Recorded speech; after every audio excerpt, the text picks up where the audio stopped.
Okay, so AI is literally everywhere, right? And the hype, well, it's off the charts. But for any leader watching this, the real question isn't if you should be using it, it's how. And here's the thing, success isn't going to come from just flipping a switch on some new tools. You need a real strategy. So let's dive into the playbook that really separates the companies that win from everyone else. So let me ask you something. Does this feel familiar? You know AI is a huge priority, but your whole organization just seems to be stuck in this perpetual holding pattern, this wait a bit loop. It's a super common feeling, right? It's driven by uncertainty and, honestly, just not having a clear path forward. But letting that indecision linger, it has some pretty serious consequences. And when you first look at the data, you might think, hey, this isn't so bad. Research from Dora shows that, on average, you see these modest, kind of nice gains. A little bump in code quality, a small jump in documentation quality. It looks like this slow, steady, positive climb. But is that what's really happening? Well, no, because averages, as we all know, can be incredibly misleading. What's so powerful about this is that it peels back the curtain on that average.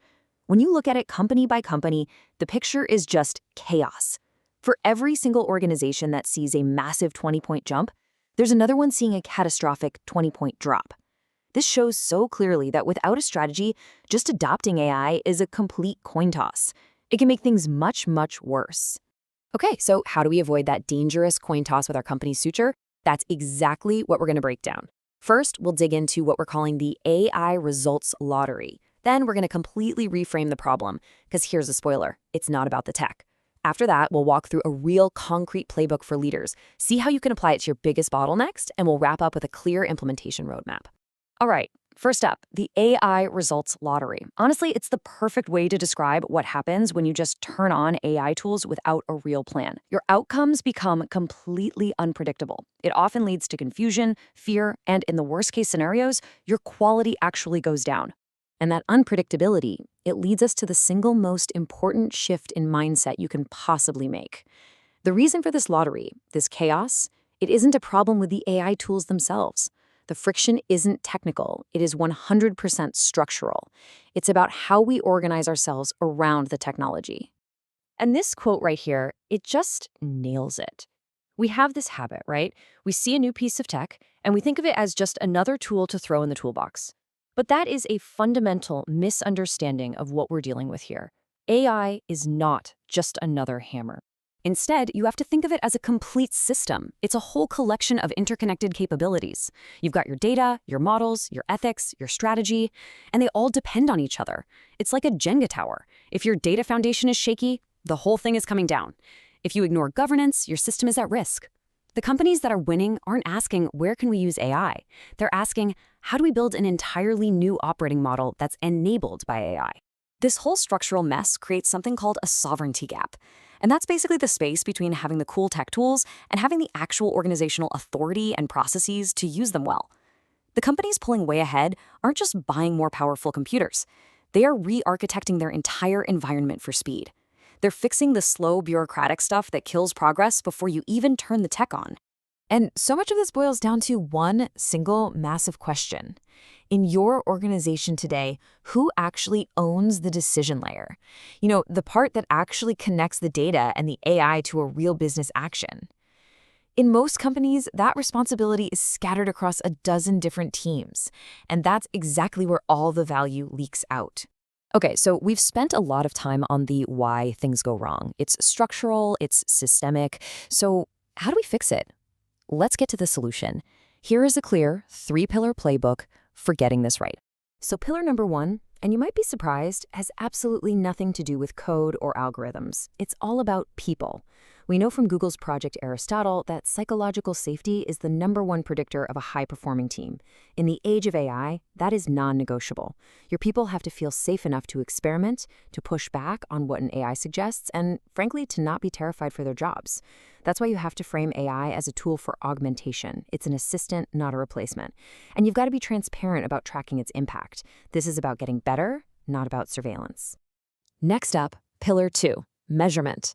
I mean, if you're not measuring, you're just guessing, right? But you have to measure the right things. This framework is great because it breaks it down into 3 key areas. First, utilization. Are people even using the tools? Second, and way more important, impact. Is it actually making things better, like improving throughput or making developers happier? And finally, cost. Are we actually getting a return on what we're spending? This balanced view forces you to focus on what actually moves the needle. And look, a huge part of measuring things correctly is also about managing your risk. First, human oversight is not optional. Code review for critical stuff has to stay. Second, you need to manage the AI's, let's call it creativity. You can actually tune a temperature setting. Turn it down low, and you get very consistent, predictable outputs, perfect for production code. Turn it way up, and the AI gets more creative, which is great for brainstorming. And third, you absolutely have to build feedback loops so your team can easily flag when the AI messes up. Okay, this is where it gets really, really powerful. Once you have the right culture and the right measurement in place, you can finally move beyond just generating bits of code and start integrating AI where it will have the biggest possible impact on your true organizational bottlenecks. Eli Goldratt said it perfectly. Saving an hour on something that isn't the bottleneck is totally worthless. Think about it. For most of us, the act of typing out code isn't actually the slow part, right? The real delays are in things like code reviews, dealing with incidents, or just trying to understand some ancient piece of legacy code. Okay, check this out. Morgan Stanley. Their massive bottleneck was the insane amount of time developers were spending just trying to figure out these huge old libraries of code. So what they do? They built an AI agent that reads the old code and automatically writes up the specs for developers. The impact? An estimated 280,000 developer hours saved. In a year. They didn't just speed up coding, they fixed a giant systemic problem. Or look at Spotify. When something breaks, the bottleneck is that frantic scramble through logs and alerts trying to figure out what happened. They built an AI agent that automates all of that, suggesting fixes in real time. It now handles 90% of all their incidents. That's a total game changer for their resolution time. And the bottleneck doesn't even have to be super technical. At Zapier, the big constraint was just administrative overhead. All the meetings, the status updates, the stuff that kills deep work. So they empowered everyone to build these little AI agents that automate those chores, things like running stand-ups or summarizing updates. The result? More focused time for everyone. Okay, those stories are amazing, but it's easy to think, yeah, but how do we do that? Well, the final piece of this whole playbook is a concrete implementation roadmap. It lays out a phased, totally achievable plan to get your organization there. So here's a really practical way to break it down. For the first 3 months, just focus on your foundation. Define your vision, build out that measurement framework, and get your legal and security teams on board to create clear policies.